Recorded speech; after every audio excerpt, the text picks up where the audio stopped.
people's appearances and instead to the ideas in their head, to listen, to encourage, to challenge, and to learn from one another. We've always spoken about the marketing meetup as a house of ideas everyone is welcome to, not job titles based on job titles or any external badge. On the side of love, I've never shielded away from using this word. The reason is this: love to me is respect for your fellow person, wishing them the best, helping them along, and doing what you can to make the world a little better than what you found it. Today, the Black community in particular are showing that they are suffering.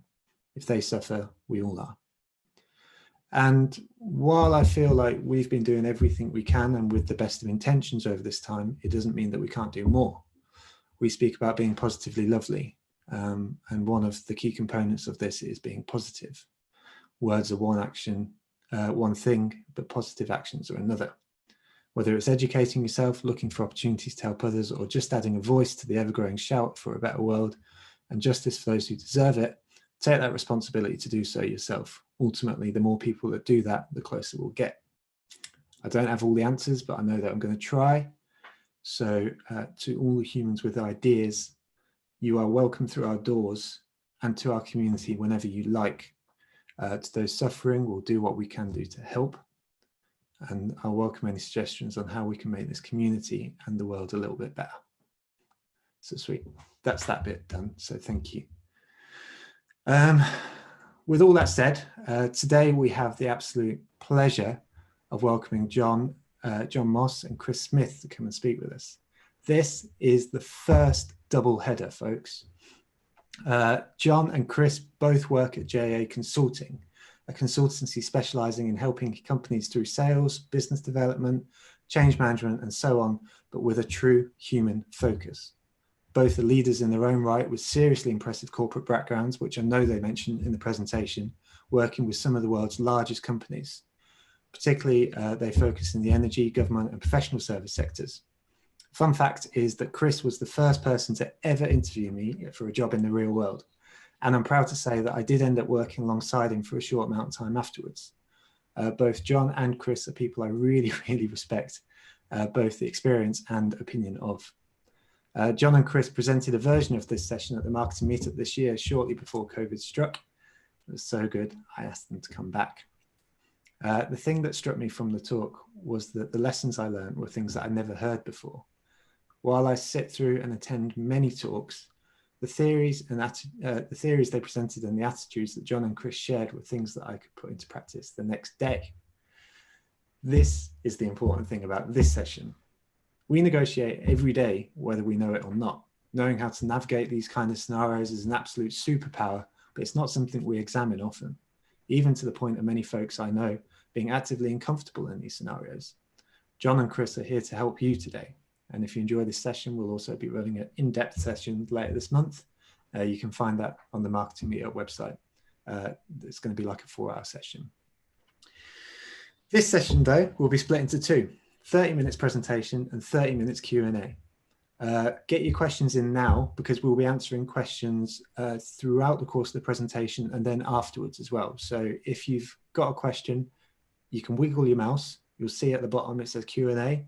You can ask your questions right now about negotiation, about persuasion, get them in. And please use the thumbs up feature, because the way that I'm going to ask the questions is literally pick them up from the top. So if your question is the top one, then that's the one that we're going to be asking. Finally, I want to make sure to thank the sponsors. All of these have been unbelievable for these past 10 weeks. They've really kept this show on the road. And while I've been personally, just like absolutely blessed to have so many people to say thank you from the community, honestly, I'd do it for free. I absolutely will. These people deserve so much credit. I won't go into depth here because they all are listed in the email that I'll send afterwards. But what I want to say is thank you to Pitch, Content Cal, Fiverr, Redgate, Cambridge Marketing College, Leadu, Brand, Further, Third Light, Bravo, and Human. One ask, just thank them. They'll in the follow-up email, their names are listed. It literally says, say thanks to Lyron, say thanks to Andy, and just go on their LinkedIn profile, send them a connection request and say thank you. It'll make the world of difference. So That's the world's longest introduction so far as I'm concerned. So Chris, John, welcome, and over to you guys. Joe, thank you so much. Before I actually start our presentation, can I just try very quickly, Joe, to echo what you just said? I think, it's a tough old world out there, and the last few days have been particularly difficult for certain communities, and I think it's great that we all recognise that and maybe have some empathy with it. So let me just echo John's comments. Joe, I thought that was an absolutely wonderful introduction. It was delivered from the heart, and I think everyone on this call empathises with everything you said. So well done. Thank you very much. I appreciate that. Thank you. Sweet. Okay, folks, I'm now going to share my screen. We've got a deck of material that we're going to walk you through. If you do have any questions, just please, as Joe said, put them in the Q&A box or in the chat box, and Joe's going to control that sort of side of the process. And if you have any issues on hearing us or anything like that, please shout. So screen share coming up now.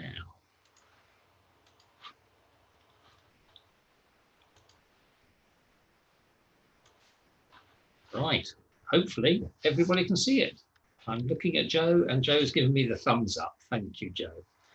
So this conversation is called Negotiation and Persuasion for Marketeers. And looking at what Joe's been sending out, you are all probably going to have some expectation. We're going to be talking a lot about negotiation.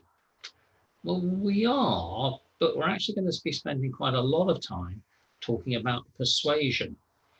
And there's a reason for that. Is the most effective negotiators don't. Basically, the most effective negotiators work really hard on persuasion. So we're going to be talking about us as JA Consulting, tell you a little bit about that. We won't bore our pants off you on that. Talk about what the persuasion job is, the buying journey, how that all works, the fundamental principles of resistance, and then lead into negotiation. So that's basically the structure that we've got. Tiny little bit about us. Joe did a really good job. I'm not sure if I can improve it actually. Fundamentally, my whole career has been sales and marketing, all in the business to business environment. We run, a small group of us run a small consulting firm that's all about business development, account management, those sorts of things. I could go on talking about what I love doing for hours, but I'm not going to. Chris, why don't you say a few words about yourself? Yes, and like last time, John, I will definitely keep it short because you told me off that last time I went on too long at the last marketing meetup. Like John, I've spent my entire career in sales and marketing. It's been spent in the IT and IT services industry. I used John at the same company that I recruited Joe in to help us improve the types and quality of commercial conversations we were having with our clients. We had a team of consultants who were very comfortable in having technical conversations, and we wanted to help them have a subtly different conversation, and one that was more business and commercially focused. And we used John J Consulting to help us on that journey. After a while of working for them, I won't bore into the detail, I came and joined John and have been doing this with John for the last 3.5 years. Thank you very much, Chris. And I just saw a couple of the Q&A questions, and we'll see if we can pick those up as we go through. Now, one of the problems that those of you who present on Zoom will know is that sometimes the screen freezes, which means you have to reshare, which is what I've just done. So apologies about that. Just this picture just tells you something about the sort of people we work with. As I said, it's primarily business to business, almost exclusively for the last 10 years. It's been in a business to business environment. And you're going to see quite a lot of professional services firms in there. BP is our largest client. We also do quite a lot of work in the Ministry of Defence and other government agencies. So quite an interesting variety. One of the key themes about what we do is all around change. And a big part of change is how do you persuade people? So that's what I want to move to now. So this rather crude slide says the road to persuasion. So I want to introduce you to some fairly sophisticated, you're going to notice sarcasm in a minute, sophisticated models to really think about what persuasion is. So here's our sophisticated model number one. Persuasion is all about moving people from point A to point B. Now, I'm sure some of the marketers out there can make a much better fist of that slide than I do. But fundamentally, that's how we should be thinking about persuasion. We're trying to move people from one position to another position. Now, of course, it's a bit more complicated than that, isn't it? Because actually, there's almost always some sort of barrier, some sort of hill that we've got to get over. So I want to spend a bit of time just talking about what that really means, and therefore how can you avoid having a negotiation if you do the right persuasion job. So one of the things that we spend a lot of time talking about is this thing that we call the buying journey. Some of you may have seen this, some of you may not. But fundamentally, what it is trying to do is to sum up how people buy. This particular model is based on really three key pieces of research, some work done by a chap called Neil Rackham, who's done a huge amount of research in this area, something called the Challenger Sales opportunity, and some work that's also been done at Harvard. Let me just walk you through it quite quickly. So, and you'll see what we've done here is we've split it into marketing and sales. So I think you probably have some awareness about this. So stage one is pre-awareness and awareness, making sure that people are aware of what you're doing. Stage two is about education. And then moving more into the face-to-face, or maybe we'll never have face-to-face now, but in that direct contact, recognition of needs, seeing that people have got something that they want to do something about. And then there's a phase of consideration, thinking about whether this is a good idea, a phase of evaluation, and then into a decision, and then into delivery. And like a lot of models, and it's something that us consultants do, is we put these models together. Of course, it's really complicated and quite complex. And one of the things about this whole buying journey is people get stuck. And they get stuck in each phase and maybe just go round and round in circles. If you look at particularly the B2B environment and how that has evolved over the last, probably the last 10 years, and different researchers seem to say different things, but fundamentally, there are now many, many more stakeholders involved in making a purchasing decision. Now I'm going to pause for a second there because I'm referring very much into what I guess we'd all think of as a very traditional business environment. I think the same is true about persuasion in our personal lives. Social media has exposed us to a lot more conversations, and more people are influencing those decisions and influencing us. So fundamentally, lots of things have changed. It's more difficult than it ever used to be. This is a piece of research that we think is really, really important for us to understand, both at a business level, but also at a personal level. And what you'll see there is that the biggest challenge that most organizations have, because there's so many people involved in making the decision, and I'd suggest the same is true if you're trying to persuade somebody to promote you or something like that, is actually agreeing on what the problem is. And actually then defining how to solve that problem. And we traditionally tend to think that our job is to make sure that we get selected as a supplier, make sure we get selected for that job. Whereas actually what the research is now saying very, very clearly is the more effort we put into the problem definition and the solution engineering piece and that piece, the more likely we are to succeed. So the traditional view of persuasion of, you've got this problem that maybe not that well defined, but I've got this fantastic solution, really doesn't work. this is another piece of research which actually comes from the same source as the previous slide, which is about how much contact people have with you before they really, how much research they do before they have real contact with you. Now, you can both look at Chris and I and work out that we're pretty old. When Chris and I started doing this, the vast majority of sales and persuasion conversations in the B2B environment happen face-to-face. Lots and lots of contact.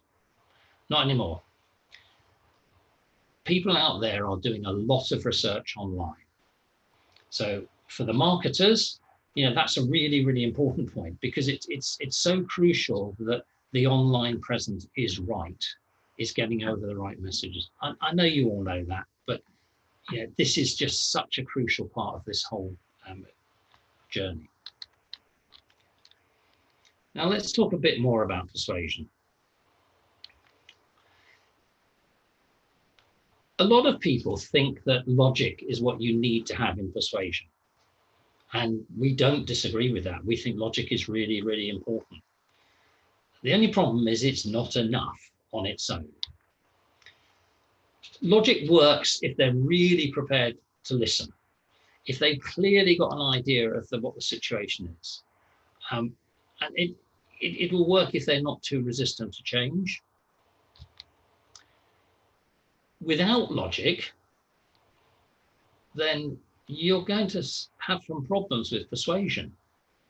So it's really important to have the evidence to support your logic. And what we see in practice is people think they're being logical, but they just don't.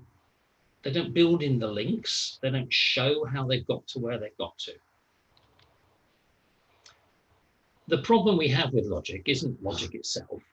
It's the fact that a lot of decisions are made driven much more by emotion. It would be lovely to be scientific about this and say 57% is emotional and 43% is logic. It's not as clear as that. We have to pay attention to the emotional side. We have to pay attention to the logical side as well. So just introduce you to a concept here about what we call our levers. Levers are all about trying to understand. The negative levers are what might go wrong. The positive levers are, if you like, what's in it for you. What do you as an individual or your company gain from the idea, the solution? And secondary levers are ones that sit underneath those primary ones. So they support those negative and positive levers. So let's just think about some of the key messages we're saying about persuasion. You need to understand their positives and negatives. So if you like, what are they worrying about? What are their pain points? What are they looking to achieve? What are the consequences of not achieving what they're trying to achieve? What's going to be the impact of that problem continuing? So it's not as simple as just getting that first piece of input. You need to really get underneath the skin. And we talked here about pitch, and I always worry when I talk to marketeers about pitch, because I think we all have different ideas about what pitch means. To me, pitch can be a 3-line email or a 64-page PowerPoint pack. It's about tailoring your pitch to suit the audience. Again, I guess you all get that. But it's also about tailoring your pitch to fit their needs. I've got a really good example at the moment. I can't mention the company name, but we're talking to a fairly new startup, but very, very well funded, doing some great tech. Our proposal to them is going to be probably maybe 4 lines on an email. It's all about pace, and it's also for a small startup organization, they just want to get on and get things done. I'm worried now that you might have heard my message to saying logic doesn't matter. Logic does matter. You've got to make sure you've got logic in it. And it needs to be backed up with facts and return on investment. So logic is important, but we also need to make sure we understand the emotional side and use those levers as well.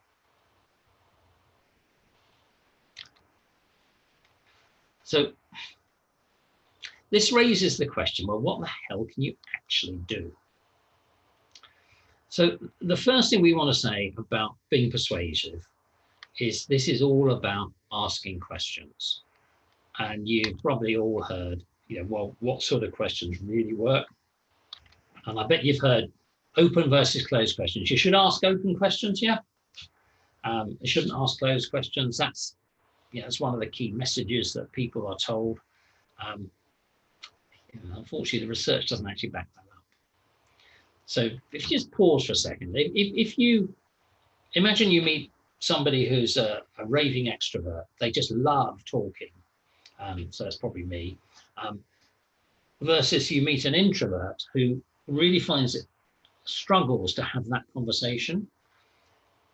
You probably don't want to be asking a raving extrovert lots of open questions. They talk too much anyway. So you want to be asking them closed questions that shut them up, or at least try.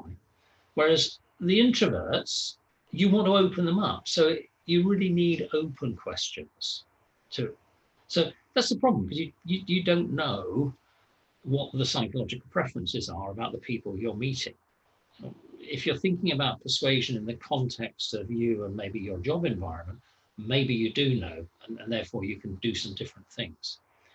But what the research has found out is that actually it's much more nuanced than that. The questions have to get at the levers.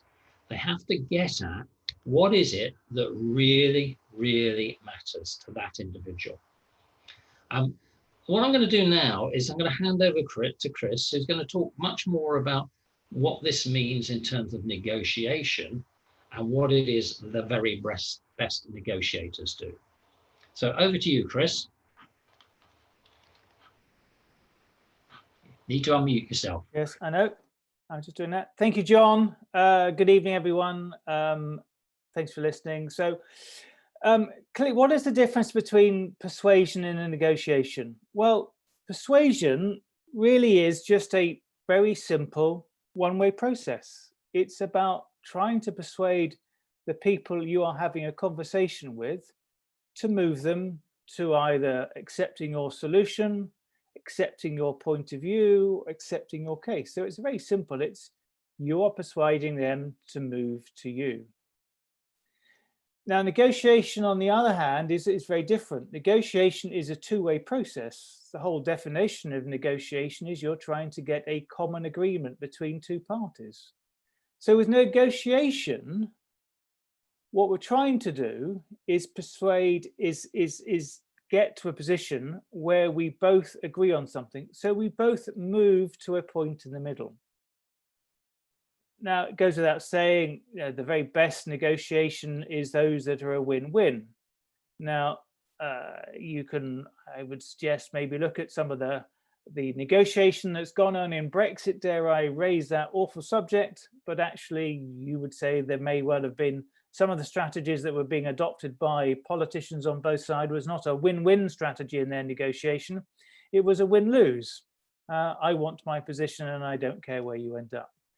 But the research and everything about it tells you that the best negotiations are those that have a win-win, where both parties come out feeling that they've got something from that negotiation.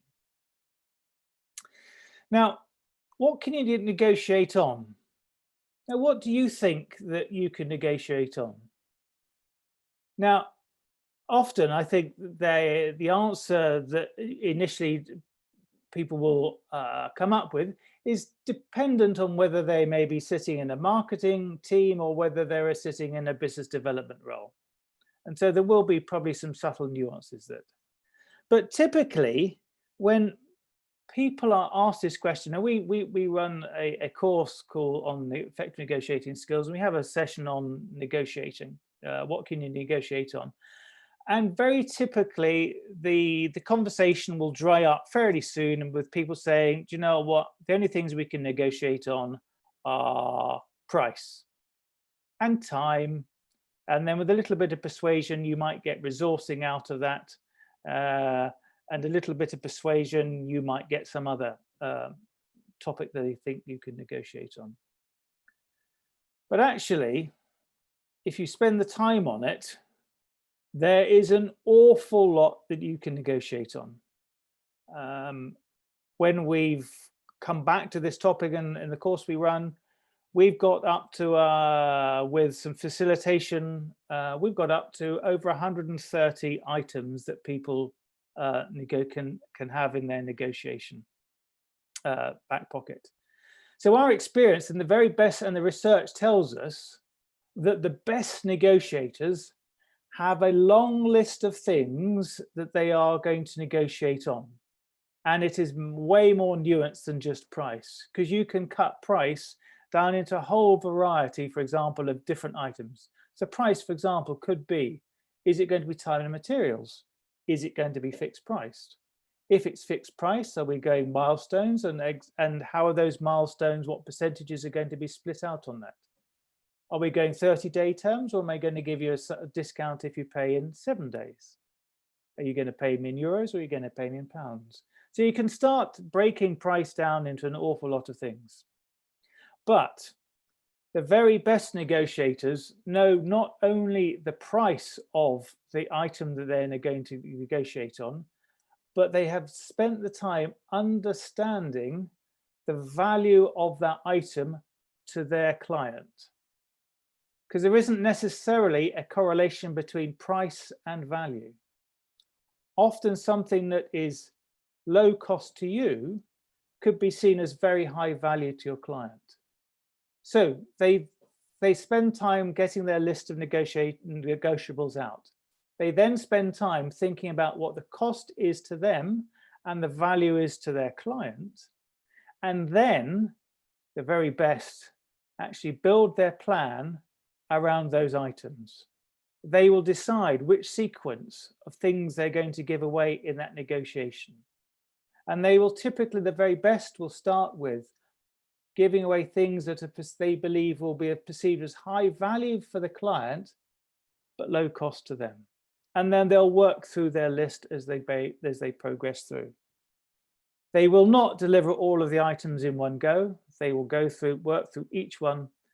So the very, very best spend a lot of time thinking through what items then are going to negotiate on.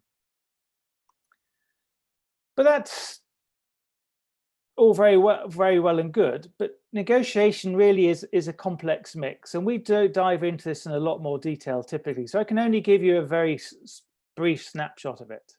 As you'd have probably gathered from what I've just been saying, one of the things about negotiation is, then one of the things we believe is absolutely critical before you get into actually having the conversation, is preparation.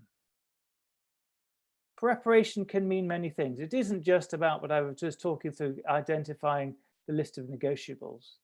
It's actually setting up the environment maybe which you are going to negotiate in.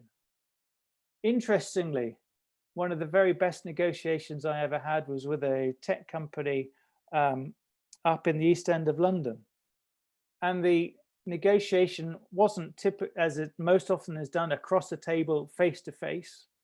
We sat on a squared sofa, and it interestingly changed the complete dynamics of the negotiation. It felt more like a conversation rather than a commercial negotiation. So the preparation isn't just about the things you're going to negotiate, it's about the environment that you're going to create to have that negotiation. I would suggest, if you have to do it in an office, which we don't have to do it anymore, is if you do it that way, you sit across the corners of a table. But clearly, social distancing doesn't allow us to do that anymore. So preparation is really important. Interpersonal skills is the second most important thing in there. It's just understanding how you deliver the messages, how you maintain contact, how you maintain the environment in which you're having a conversation, rather than it feeling as if it's an attritional battle between two people. You want to try and create this environment and understand the interpersonal skills that enable it to be a win-win. One of the most key and most important skills that you need to learn to be a really good negotiator is listening. It's one of the skills we as humans are absolutely appalling at. We never listen properly. We never actually spend time honing our skills in listening. But it's one of the most important things you need we all need to get better at in negotiation, is really attentively listening to what the other side is saying and demonstrating back to them that you have actually listened, you have taken note, and you are acknowledging what they are saying. And the last bit in negotiation is all the various tactics that you are going to deploy and use to get the person to move from their position to closer to your position. And what are those tactics you're going to use? And we're not going to go into those now, but there's a whole list of different things you can do and things you can say and that you can nuance in there. One of the things we always say is, if you're going to give something away, always ask for something back in return. Otherwise, you'll always end up in a give-give situation. So always, when you've conceded something in a negotiation, ask the person you're having that conversation with, now what can you do in for return?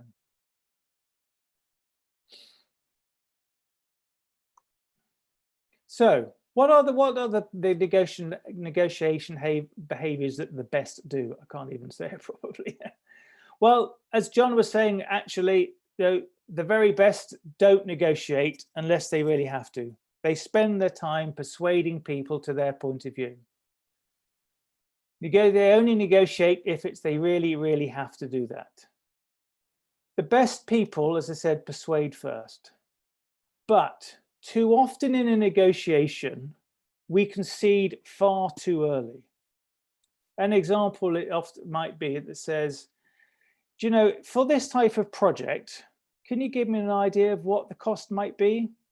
And do you know what typically often the answer gets given is, well, actually, it could be between 25,000 and 60,000, depending. What number does the person you've just been speaking to remember? Is it the 60 or the 25? Actually, they've just remembered the 25. So as far as they're concerned, we're starting from negotiating at 25, not 60, whereas you thought you might be negotiating from 60. So be careful on the hints you give in terms of what concessions you are going to give. Be really confident about your position and be very clear about articulating your value. Concentrate the negotiation on the value you are delivering to your client and be very clear about how you articulate that. Don't talk about price. Talk about the value that your solution is going to deliver to that client. Why they should hire you as their new digital marketing manager. The value that you're going to bring, not the salary or the cost you're going to bring if you're a contractor or an employee. Don't start discounting too early. The best people to negotiate with are the car salesmen. They'll offer you a discount straight away, and I'm sure they'll offer even bigger discounts now. So you can always negotiate with car salesmen. They'll always start at 20%. And the worst people than them are software salespeople, especially at the end of their quarter or the end of their half year. They will always be offering discounts. And the last thought I'll leave you with is to be really good at negotiation. Spend the time preparing first. Really spend the time trying to putting yourself in the shoes of your customer or your manager or your agency to really understand what the value of your negotiables are. Concentrate on the value, not on the cost. Do those few things, and I think you can improve the outcomes of your negotiations. Over to you, John. Oh, it's actually, well, it's for both of us to say. I'm going to stop sharing and go to Joe. Sweet. Thank you very much, chaps. So just to say that mindset shift for me, when you first say about persuasion first, negotiation second, but then also the list of the negotiables for you. They're two of the things which I listened to that talk for the first time and I came away and it changed how I approach business. So I want to say thank you to both of you for taking the time to deliver that, because there's still a whole bunch of people on this chat who would no doubt have benefited from that little grain of knowledge and so much more from that presentation. So thank you both. It's really, really useful. There have been a series of questions that have come in. What I'll say to everyone else on the call still is take the time to ask a question. We've got a little bit of time. I've got some of my own. If you wiggle your mouse, you'll find the Q&A feature below and you can get your questions in. I'm literally going to be taking them from the top. So we've got a question from Marguerite who says, and it's very relevant for today as well with the situation as we addressed at the beginning, which says, as a Black woman, the statistics say that as a group, we will earn 68% of the salary a white male will do in the same job. Can these persuasion tools work even if an employer has an inherent bias? And I guess the particular element that's really worth noting there is the inherent bias bit, because I guess the rest of it, yeah. So yeah, we'll start with that if that's okay. Okay, I'll kick off and then maybe Chris will chip in. Look, I think the answer is yes, but let's be frank, it's much more difficult when you're trying to persuade somebody who's got a degree of bias. In the situation you're talking about, I think the key thing to really, really focus on is the value that you can create, the outputs that you can deliver. And funnily enough, having said what I did say a few minutes ago, I think it's even more important when there's that bias to get as much logic in as you can. So a really strong rationale. The thing that worries me about any of those sorts of conversations is we weave in a lot of our own emotion into them, and we need to take that out, and we need to help the person on the other side take that out. So we've got a really strong business case about why they should promote you.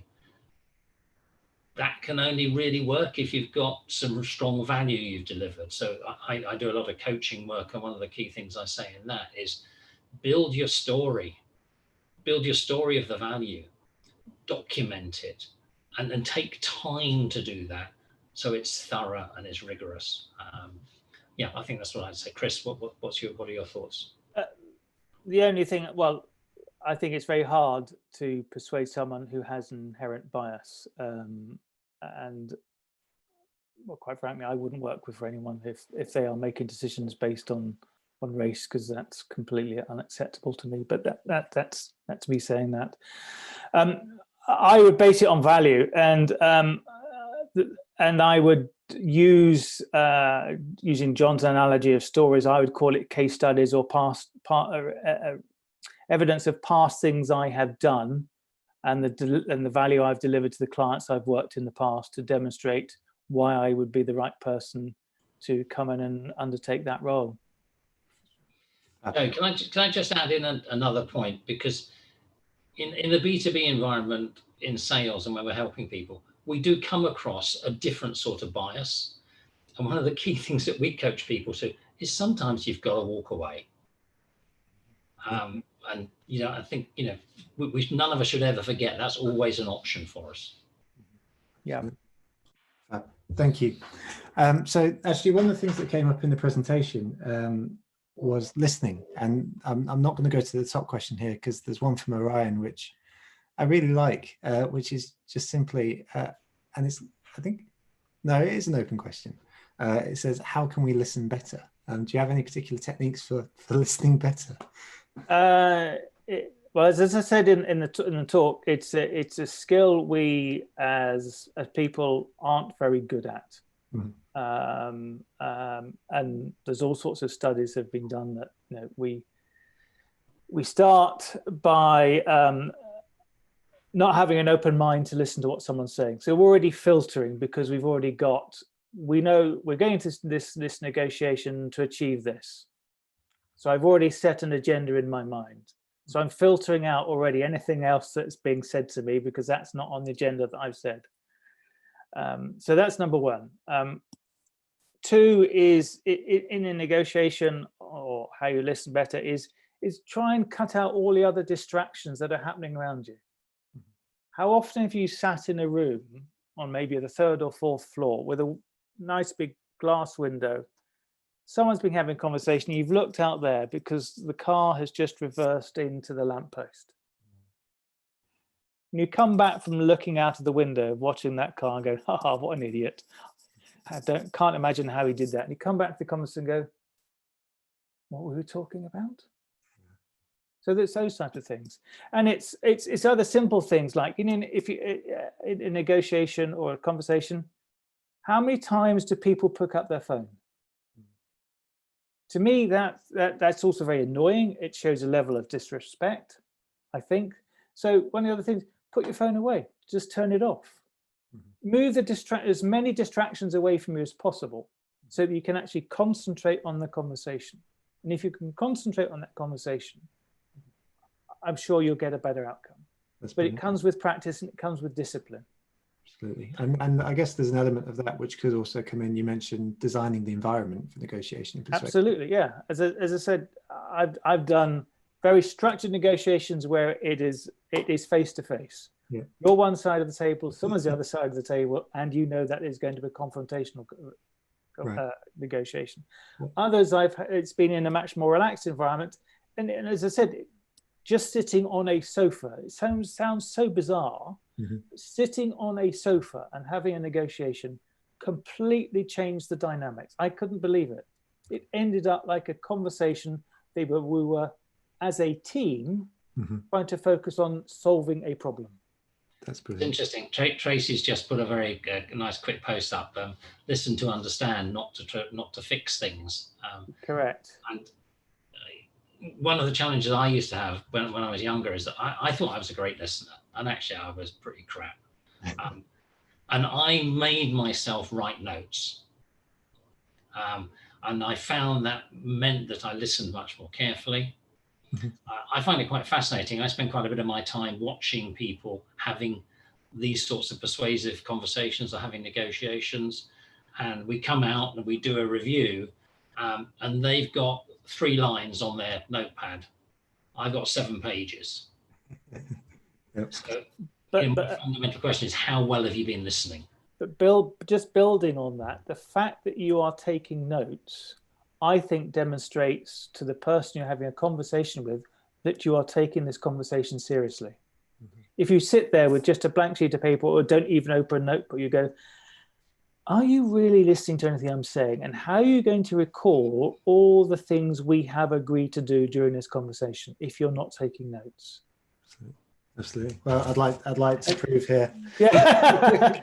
and I noticed someone put it up there and on the chat thing, and I'll just say this, is when I first started out, my sales manager said to me, you need to be Mickey Mouse. I said, what do you mean by Mickey Mouse? He said, 2 ears, 2 eyes, 1 mouth, use them in that proportion. The best salespeople don't speak a lot. They listen best. I love that. Okay, we'll go to the next question. We'll do Deborah's next, but I've got one quick one first, which is, if you imagine the scene, you walk into the room and there's a person in front of you. They're sat the other side of the desk, or in the virtual world, they've been very short on their emails back to you. You've tried to be very friendly. You walk in and you feel like the underdog in this scenario. You feel like, I don't know how to deal with this person. How do you begin to A, find the confidence, B, start to feel permission to persuade, and then C, if you have to negotiate, if you feel like the underdog? I think there's 3 things. 1, do your homework. I think confidence and people undermining our confidence, sometimes we don't help ourselves by doing the preparation.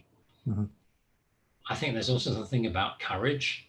And if you have been treated as in the way that you've just described it, Joe, is that okay? And I hate to say this, but I think there's some organizations that think that is okay. Yeah. I don't know if I'd want to be working with them or for them. But I think fundamentally, this is about you being ready to have the conversation. I've worked with people where we've said they're not ready, and they deliberately engineer not having the conversation. Now you might say that's ducking the responsibility, but I think it's about getting yourself as ready as you possibly can. One of the things I tend to do if I get I work with some people who send very short, curt emails, and that's fine. That's how they are and who they are. But if I get a really short, curt email from somebody who doesn't normally do that, my response is there something wrong? Right. Nice. So the proactivity. Call it out. Nice. I love that. I mean, it's Catch has added a comment. Well, if they're more formal, like finance and lawyers, etc., yeah, they're still human beings, Katja. Not all of them, but so we do a lot of work with senior lawyers and senior accountants. And a lot of people who've got those high technical skills and high intellectual skills do put up a little bit of a facade, put up a bit of a veneer. And I think if we can find some ways through that, so that preparation I talk about isn't just about the logical side, it's also about the emotional side. Lovely. Thank you very much. So we've got 10 minutes left. So we'll make these open 8 questions into a quick fire round, if you don't mind. So we've got a question from Deborah, and I feel like you would have covered a lot of these elements within the presentation, but potentially we can now apply these to a specific scenario. So Deborah says, how can we persuade a client that despite our product being more expensive than other quotes, they may have found for similar products that they are the worthy choice, particularly given the current climate where budgets will be so tight for companies and decision makers will be seeing the pounds before anything? Simple, focus on the value you deliver, not on the price. Nice. and when I say value, be able to articulate that in in monetary value. I think right now, the market, particularly for agencies, is really, really tough. Let's not pretend. And there's a lot of freelancers out there, some really good quality people who unfortunately don't have jobs. So it's going to be challenging. So you've got to be much more articulate about the value you can create. And I'm going to be really horrible here. Value has to have a pound note or a dollar or a euro next to it. So you've got to work out how to monetize what you're saying you can deliver. But I think also maybe have the courage to monetize what the opposition is going to deliver and see where the difference is. Nice, good call. No, I like that. Yeah, particularly if you know who that opposition is. Competition. So we've got a question from Anonymous. So they're very mysterious here, unless they are called Anonymous attendee. Could be. It could be. They say, what would you say is a good strategy for getting past gatekeepers when cold calling or cold visiting? Thank you very much for doing this. You go first, Chris. You know what I think. Yeah, I think the best way to do cold calling is you have to warm them up first of all with an email, letter, or something that warns them that you are going to be calling. I think straight cold calling on the phone without any warm-up activity doesn't work.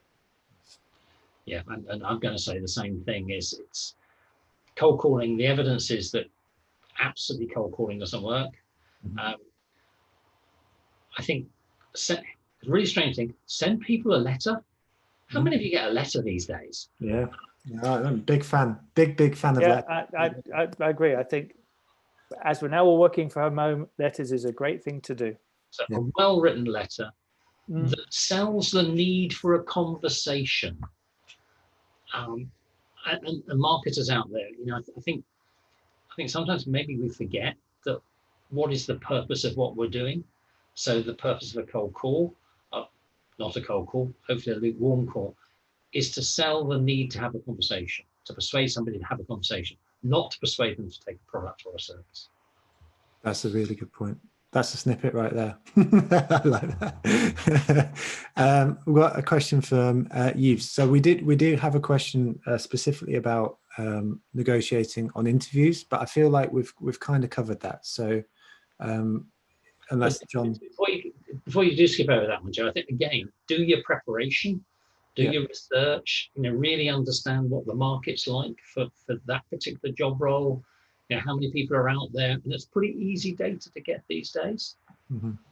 Absolutely, the preparation is absolutely vital. And like, if there's one thing to take away from here, that could well be it. So we've got a question from Yves. Do you have a checklist or template for the preparation phase? Yes and no. Sorry. Okay. I think for preparing on a negotiation, the key piece of preparation is really thinking in depth about all of the things you can negotiate on. And then putting that list together and working out what's the value to you, what's the cost to you, what's the value to the client or the other side. And it takes time and effort. And as Chris says, we do this work both in terms of running training courses, but also with coaching real live situations. And as I'm saying this, I'm thinking of one particular situation where they said there's only 4 things we can negotiate on. When we actually sat down and worked it all through, there was something like 80 things they could negotiate on. And that was a really interesting example where they knew who the competition was. It was an open competition. They had a killer question that they knew if they asked the customer that question, it would blow the competition out of the water. They wanted to ask it, the negotiation for this particular project lasted a week.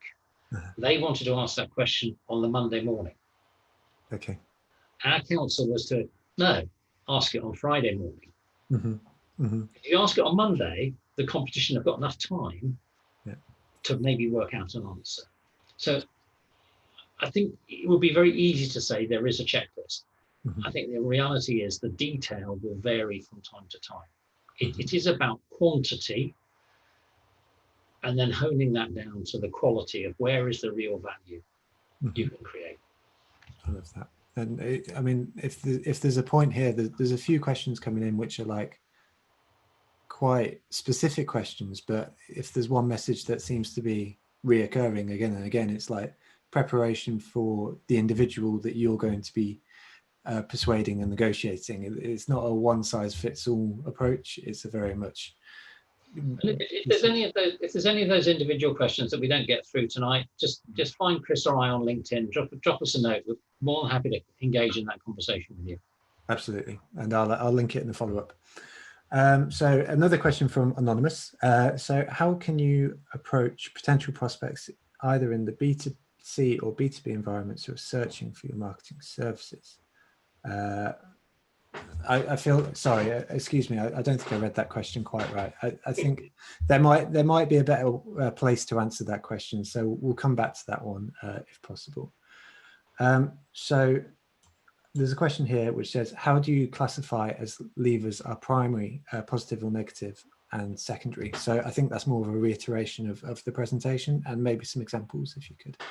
Let me reinforce that. So I think primary levers, the simple way of explaining that is primary levers are things that really matter to your customer, to your client. But underneath them, there are going to be some knock-on effects, positive or negative, which we would call secondary levers. What you're trying to do is get as many of those as possible because that reinforces your case for change. And I think one of the things we find that really effective people do is they think about persuasion as building a case for change. And the more things you can have, it's not unlike what Chris has said about negotiation, the more reasons you can have for changing, positive and negative, it's important to have some degree of balance between the problems that need fixing and what will happen if you don't fix the problems versus the opportunities that can be grabbed and the payoff you get from those opportunities. So I think the more levers, the better. And again, what do the best people do? They really think very carefully about which of those levers matter. And I will find myself saying to a client, you've given me 7 things that you're really worried about. Which is the most important one? If you only could afford to fix one, which one would it be? So I'm trying to get them to prioritize for me. Yeah, I love that. No, very good. Okay, so last question, I reckon, which again comes from Anonymous, who says, how important is storytelling when negotiating? And like, how do you then build that in? That's a very interesting question, and I did see that, and I was wondering whether you were going to ask it. I think storytelling is important in both persuasion and negotiation. It's not, you don't use it in one or the other. I think it's a very powerful tool to use in negotiation to demonstrate your understanding of the client's pain points that you are trying to address, and equally demonstrating, if you can tell a story as to how you have solved that somewhere else that is relevant to them and the value that you've delivered in solving that to someone else. So I think storytelling is really important, and I think it's important to have a number of stories in your armory that you can roll out in the conversation you're having. So yeah, I think it's very important. Let me quickly echo that. It's got to be relevant. The one thing that worries me whenever we talk about storytelling is the relevance of the story to the situation you're in. It must be relevant. Yeah. Nice. Fab. And do you have any examples of like the types of stories that you tell? Is there, again, it's not going to be a one size fits all, I appreciate, but is there going to be? So I have a bank of stories, which are all about situations where we've come across a particular problem or a particular opportunity, and how that client, and the emphasis is really important, how that client has solved it. So often it's not what we've done. Yeah. It's more often what we've helped the client do. So we very deliberately try and keep ourselves in the background. And we think that's a really important part of how you tell. If you claim all the credit, people don't believe you. You know, and that's not the truth of the matter. You know, if you're trying to persuade an organization or an individual, it is a two-way process. You can't do it on your own. And most people don't want to be the first. Most organizations don't want to be the first to buy this solution, hire this person or whatever. They want to know, where have you done it before, what you've delivered, and that makes them more comfortable, because most organizations are on the conservative end of the spectrum. So if you can tell them a story as to where it's been done before, where you've seen that problem before, how you've helped the client solve it, and the value they've got from it, bingo. Nice. So a case study approach, basically. Yes. Lovely. Fabulous. Well, so we have touched our hour mark. So I think it's very important that we allow people to head into their evenings and enjoy the last of the sunshine, because I think it's supposed to be the last day today. So all I can say is thank you very, very much to Chris and to John for spending the time with us tonight. I hope people have found that really useful. Even the second time round, I've taken an awful lot from it, which I'll be presenting and using in so many different ways. Couple of things as to follow up. Please do say thank you to the sponsors. And if you're interested in finding out more, then we are running the workshop in a few weeks' time, which will go into more depth on the topics that we've discussed tonight. As ever, you know, like, this community is just like the best community in the world.